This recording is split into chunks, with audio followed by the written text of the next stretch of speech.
Avec nos enfants, on rêve de rencontrer les animaux de la savane. En safari en Tanzanie, vous pourrez en voir beaucoup et de près. Girafes, éléphants, lions. Oh, les enfants vont rugir de bonheur. Je m'y crois déjà. C'est vous aussi les bruitages là ? Avec Marco Vasco, ne rêvez plus. Vivez votre voyage l'esprit libre. On s'occupe de tout. Génial ! Avec ma femme, on voudrait aussi en profiter pour se relaxer. Alors direction Zanzibar après le safari pour découvrir la douceur de ces plages de sable fin. Je vous organise même une sortie en mer. Vous savez vraiment vous occuper de nous. Rendez-vous sur marcovasco.fr pour imaginer votre prochain voyage sur mesure. Figaro Radio. Le talk décideur. Quentin Périnel. Sabine Roux-Bézieux, bonjour. Bonjour. Un trésor de l'océan que vous n'avez pas encore découvert et que vous rêveriez de voir de vos vrais yeux.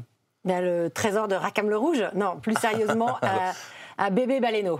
Un bébé baleineau. Ça vous avez... Non, jamais. Non, jamais. Non. C'est dur à apercevoir ce genre. Je pense que c'est très difficile et je suis toujours fascinée par ces photos émouvantes aux larmes de ces petits baleineaux à côté de leur mère. On a l'impression que c'est petit, en fait je pense que c'est déjà très très grand. Et j'adorerais en voir un. Merci d'avoir confié ce rêve.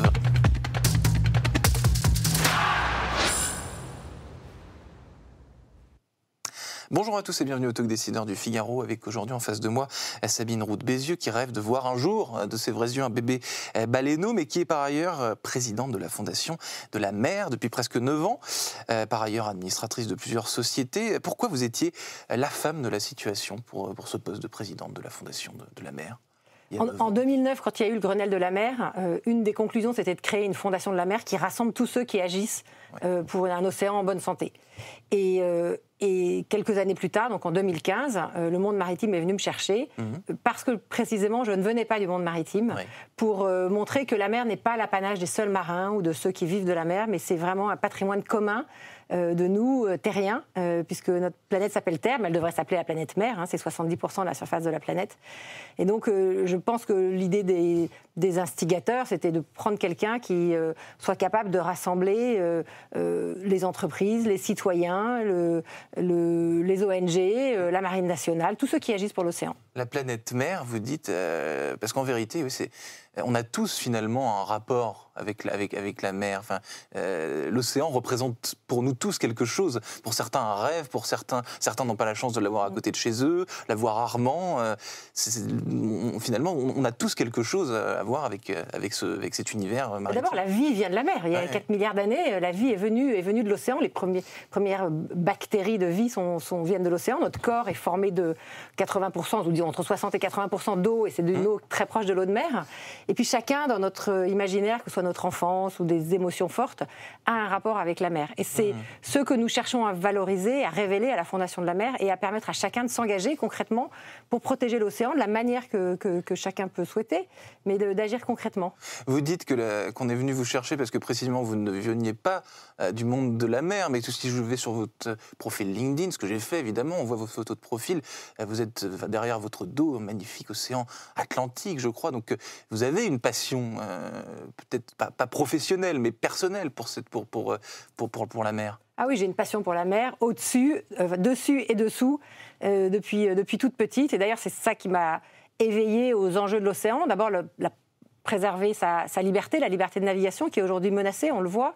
Moi, j'ai des premiers souvenirs, un optimiste, où on prend la barre et on va tout droit sur la ligne d'horizon avec que de l'océan. C'est très puissant. Et puis, d'avoir vu au cours des années les algues disparaître, toute la vie marine disparaître. Il n'y a plus de crevettes dans les petits rochers à côté de chez moi en Bretagne Sud. Et puis voir les pollutions de l'époque qui étaient du verre pilé ou des galettes de mazout remplacées par énormément de plastique. Et là, ça ne laisse pas indifférent, ça donne envie d'agir. Et ça donne envie d'agir. Là, c'est une des causes, j'imagine. Il y en a de nombreuses autres, j'imagine. Enfin, je ne vais pas vous demander de me faire un petit 2, petit 3, mais les grandes causes de la Fondation aujourd'hui, sont lesquelles ? La pollution en fait partie ? La pollution est vraiment un point majeur. Aujourd'hui, dans la planète, on a créé une plastisphère. Quand la population mondiale a été multipliée par 2, la production de plastique par 40. Donc on est envahi de plastique et nous, la Fondation de la Mer, on agit vraiment là-dessus. C'est-à-dire qu'on a des milliers de collectes de déchets dans la nature pour débarrasser la nature de ces plastiques gravissimes pour notre santé et la santé de la planète. Donc c'est vraiment une de nos premières actions sur le terrain. Et puis après, on a beaucoup d'actions aussi pour la biodiversité marine elle-même. Donc soit les espaces dans lesquels la vie marine se reproduit, se grandit, se développe, soit des espèces en particulier qui sont menacées. Des espèces menacées. Vous me disiez tout à l'heure que vous parliez à peu près à tout le monde finalement, parce que cette cause est mondiale, est universelle et concerne absolument tout le monde. Est-ce qu'il y a un public prioritaire, si je puis dire, à qui il faut parler de tout ça justement? Vous parlez du plastique, de ces terribles disparitions d'animaux marins, etc. Et est-ce qu'il y a un public qu'il faut vraiment sensibiliser plus qu'un autre? Alors, les pollueurs, j'imagine, dans une... Les pollueurs, il faut les encourager à changer et à comprendre, mais nous, on s'intéresse beaucoup aux jeunes et aux enfants. On travaille beaucoup avec l'Éducation nationale, on a une convention, on a beaucoup de kits pédagogiques, on travaille énormément avec eux. On a, depuis une dizaine d'années, avec des inspecteurs généraux de l'Éducation nationale, on introduit de la mer dans les programmes scolaires et on propose aux enseignants des outils pour pouvoir parler de mer à leurs élèves. Et nous, on est convaincus, et on fréquente beaucoup de jeunes, on est convaincus que c'est à travers eux qu'on pourra avoir un meilleur rapport à l'océan. Et les jeunes, justement, avec des guillemets, de la même manière qu'ils sont sensibles, dit-on, à l'écologie, au climat, ce genre de choses, normalement, ils devraient l'être tout autant avec votre cause à vous, qui est celle de la mer. Les réceptifs, jeunes, en tout bien cas. sûr. D'abord, les jeunes éduqués, formés, universitaires, etc., ont voyagé, ils ont pris l'avion, ils ont une certaine mauvaise conscience de prendre l'avion, ils ont vu des océans et des territoires ravagés par les pollutions, ils ont vu des récifs coralliens qui ont subi des périodes de blanchissement. Donc ils ont vu tout ça et ils ont envie d'agir. Nous, on reçoit énormément de CV de jeunes qui veulent pas travailler dans des grands groupes, mais qui veulent s'engager concrètement dans une fondation comme la nôtre pour agir sur le terrain, mais aussi en faisant du plaidoyer, en publiant des études, etc.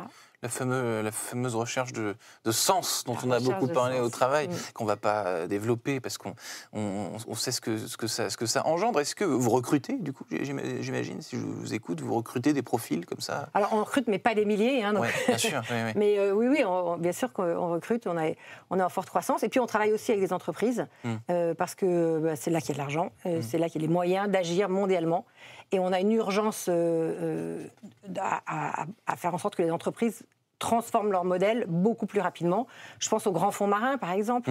On nous explique qu'on a besoin des terres et métaux rares qui sont dans l'océan, mais c'est complètement faux. On ne va pas aller creuser des mines dans les fonds de l'océan, alors que nos placards sont des vraies mines de déchets électroniques.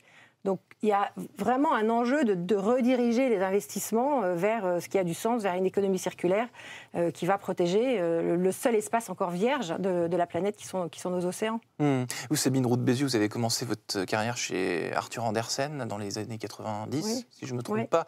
Et ensuite, vous avez très rapidement pris ce virage, vous êtes rapidement dirigé vers le monde des associations, justement. Donc c'est votre vie maintenant, quelque part, c'est votre vie professionnelle depuis déjà quelque temps? Alors moi j'ai toujours eu des engagements associatifs. Au départ c'était plutôt sur éducation, lutte contre l'exclusion. Et puis effectivement, assez rapidement, en voyant l'état de nos océans, je me suis dit qu'il fallait vraiment s'engager. Et quand cette proposition de la Fondation de la Mer est arrivée, ça m'a semblé une évidence totale, ce qui n'était pas du tout le cas en 2015. Peut-être qu'aujourd'hui, on se dit, évidemment, l'océan.